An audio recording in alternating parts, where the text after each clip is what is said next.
यमुनानगर जिले के कैल गांव के करीब 72 बच्चे विदेश में पढ़ाई या फिर नौकरी कर रहे हैं। अमेरिका से भारत में डिपोर्ट किए गए युवाओं को लेकर पूरे देश में इस वक्त बेचैनी है। इसको लेकर कोई भारत सरकार को कोस रहा है तो कोई अमेरिका सरकार को जिम्मेदार ठहरा रहा है। जब हमने कैल गांव में विदेश में पढ़ने वाले उनके परिजनों और उन युवाओं से बातचीत की तो उनका दर्द निकलकर सामने आया। उनका तो काम खराब ही रहा सारे जो चाहेंगे, ना कहीं में जा सका ना काम कर सका।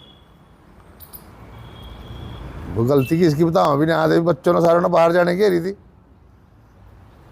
माँ बाप तो फंस गए और बच्चों ने बाहर जाने की रही थी, यहाँ को रहने नहीं चाहता।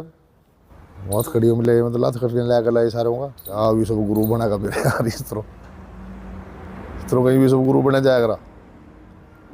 अमृतसर तारे ने जिस तरह लैंड का एक कौन सा देश था, उसके राष्ट्रपति ने वापस भेज दिया था, जहाज अपने आप ले जाएगा। फिर वहाँ भी डोंकी के रास्ते से जाना चाहिए, गलत है तो बता होनी चाहिए कार्रवाई। 40-40 लाख 50-50 लाख रुपए खाएंगे बदलेगा बच्चों को। माँ बाप की मजबूरी है, जब बच्चे काम यहाँ नहीं रहते, यहाँ कोई ना नौकरी है ना कुछ है, पढ़ाई करके भी क्या करा यार। अमेरिका गए बेटे को लेकर कर्मवीर का कहना है कि यूएसए में फंसे भारतीयों की जिम्मेदारी केंद्र सरकार को लेनी चाहिए और जो युवा अपनी जमीन बेचकर विदेश गए थे उनकी तरफ सरकार को अब ध्यान देना चाहिए। अमेरिका से अपने घर छुट्टियों पर लौटे कुलदीप सिंह ने कहा कि अब ये बच्चे पूरी तरह से बेरोजगार हो गए हैं। उन्होंने कहा कि अब ये युवा 4 से 5 साल तक यूरोप के किसी भी देश में नहीं जा सकते। बस देखना क्या है, जो उनसे बच्चे बाहर से आए हैं, पहली बात तो उनका भविष्य पूरा खराब हो गया। एक तो उन्होंने पैसा एक्स्ट्रा ऑर्डिनरी स्पेंड कर दिया, ठीक है। दूसरा, अगर वो बच्चे रहन दे यहाँ से, यार जो इतना पैसा उन्होंने लगाया वो अपने बिजनेस करना चाहते, उनके पास स्किल कोई नहीं थी। गवर्नमेंट चंद दी तो कम से कम उन्होंने ITI पॉलिटेक्निकल में कोई शॉर्ट टर्म कोर्स स्टार्ट करके उनकी स्किल डेवलप कर सका थी। चलो ये बात चल जाएगी, चलो स्किल ले भी लें। उसके टॉप ऑफ दैट अगर वो क्या नाम कोई बिजनेस कर लें यहाँ से आने का, उनके पास एक यूनिक प्रोडक्ट भी हो, इस चीज़ की क्या गारंटी है कि कल कोई करप्ट अधिकारी उनके बिजनेस को डिस्टर्ब नहीं करने का। वो चीज़ें भी तो मायने रखना भी तो करनी पड़ेंगी ना सारी की सारी। फिर भाई ये जो बच्चे हैं ना भाई, लाइफ टाइम इन पर तो दब्बा लग ही गया। भाई अमेरिका से डिपोर्ट है गए ना, ये बेचारे 4-5 साल किसी यूरोप में जा सकते, ना ऑस्ट्रेलिया, ना न्यूजीलैंड, ना अमेरिका, इन देशों में नहीं जा सकते। अब तो इनका जो भविष्य है अंधकार में ही है। वैसे तो गवर्नमेंट अगर चाहा तो ना कुछ छोटा मोटा बिजनेस करा दे यहाँ से, या कोई कोटा ऑफर कर दे, तो चीज़ें थोड़ी बहुत ही शॉर्ट आउट हो जाएंगी इनके वास्ते। किसे कसूरवार मानते हैं? कौन गलत है? बच्चे गलत है, सरकार है, या अमेरिका सरकार गलत है? गलत तो जी सिस्टम है इसमें। अमेरिकन ना उन्हें भी अपनी पॉलिटिक्स चमकानी, अरे भाई जो इंडियन गवर्नमेंट है इन्हें भी अपनी पॉलिटिक्स चमकानी। जो उनसे बड़े बड़े मगरमच्छ है उनका तो कुछ बिगड़ता नहीं, उनका तो सारा कुछ सेटल है। ट्रंप का भी सेटल है और भाई हमारे पॉलिटिशियंस का भी सेटल है, ठीक है ना। मरांगे बच्चे, मरांगी पब्लिक, और कोई नहीं मरता इसमें। भाई ये तो बच्चे देखो अपने यहाँ से रोजगार है नहीं, बच्चे रोजगार की तलाश में अपना कुछ करेंगे, कुछ ना कुछ तो करना पड़ेगा। कोई अपनी ज़मीन बेच कर जा रहा है, कोई ये तो बहुत गलत स्टेप लिया जा रहा। सरकार को इसमें आगे आना चाहिए, लेकिन बहुत से तो घर इसमें उजड़ जाएंगे। अपनी ज़मीन बेच कर जा रहा है, किसी लड़की की शादी करनी, किसी ने कुछ करना, भाई बहुत दिक्कत है। सरकार को कुछ कदम उठाना चाहिए, कुछ करना चाहिए, उजड़ जाएंगे लोग।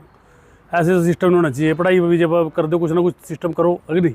हाँ बुजुर्गों यहाँ तो बहुत बच्चे जा रहे हैं, हमारे परिवार में से ही, और बच्चा ही नहीं है कोई यहाँ। घर पीछे से बच्चा जा रहा है जी, कोई किसी का बच्चा यहाँ नहीं है। एक लड़का वही बाहर जा रहा, मेरा खुद का लड़का भी बाहर ही जा रहा। स्टडी वीजे पर जा रहे, कोई उस दिक्कत नहीं है, लेकिन जो है बच्चे जा रहे इनके लोग गलत दे रहा। वैसे देखो है तो गलत, लेकिन अब तो हो गया, जो काम किसी ने कर लिया उसके कुछ तो सरकार को करना चाहिए। उसका है तो गलत ही, डोंकी बजाना नहीं चाहिए। हम तो पहले कह देनी है डोंकी बजाना, एक बार उजड़ने का काम है। लेकिन अब चली गई, जो बच्चे वहाँ रह रहे, जिन्होंने अपनी ज़मीन ना बेच का सारा सिस्टम करके, किसी पे 1 किला भी बेच कर चले गया, वो तो उजड़ गया ना, है नहीं। ग्रामीण रणधीर का कहना है कि देश में प्रधानमंत्री नरेंद्र मोदी की छवि खराब हुई है। जो खुद को विश्व गुरु कहता था, आज उन युवाओं को बंदी बनाकर भारत लाया गया है। यहाँ तक कि कोलंबिया ने भी अमेरिकी जहाज को यहाँ उतरने नहीं दिया। अब इन युवाओं की जिम्मेदारी सरकार को उठानी चाहिए या फिर एजेंटों पर कड़ी कार्रवाई करनी चाहिए।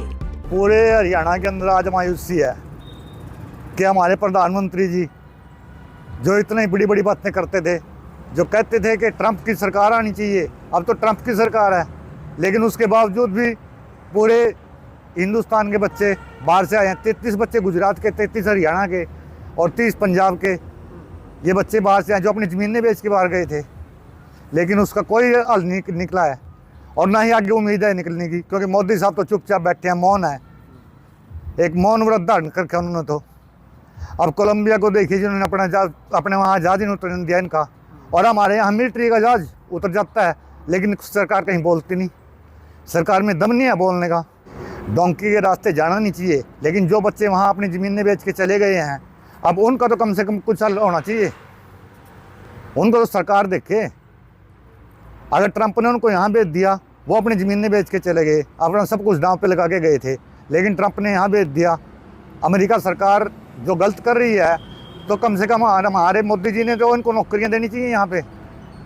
चलो वो अपनी ज़मीन दे के गए हैं, या जो एजेंट हैं जिन्होंने पैसे लिए हैं, उन एजेंटों से पैसे दिलवाए जाएं। आपको बता दें कि कैल गांव को बुजुर्गों का गांव कहा जाता है, क्योंकि यहाँ के ज्यादातर युवा विदेश गए हुए हैं। एक कुनबे से तो 21 युवा ही अलग अलग देश में गए हैं। ऐसे में यहाँ पर ज्यादातर लोग विदेश में भेजने के लिए अपने बच्चों को मोटिवेट करते हैं, लेकिन अमेरिका ने अब जो कदम उठाया है उससे कहीं न कहीं ये भी सहम गए हैं। यमुनानगर से परवेज खान, पंजाब की श्री टीवी। हमसे जुड़े रहने के लिए हमारे YouTube चैनल को सब्सक्राइब करें और नई वीडियो की नोटिफिकेशन के लिए बेल आइकॉन को दबाएं।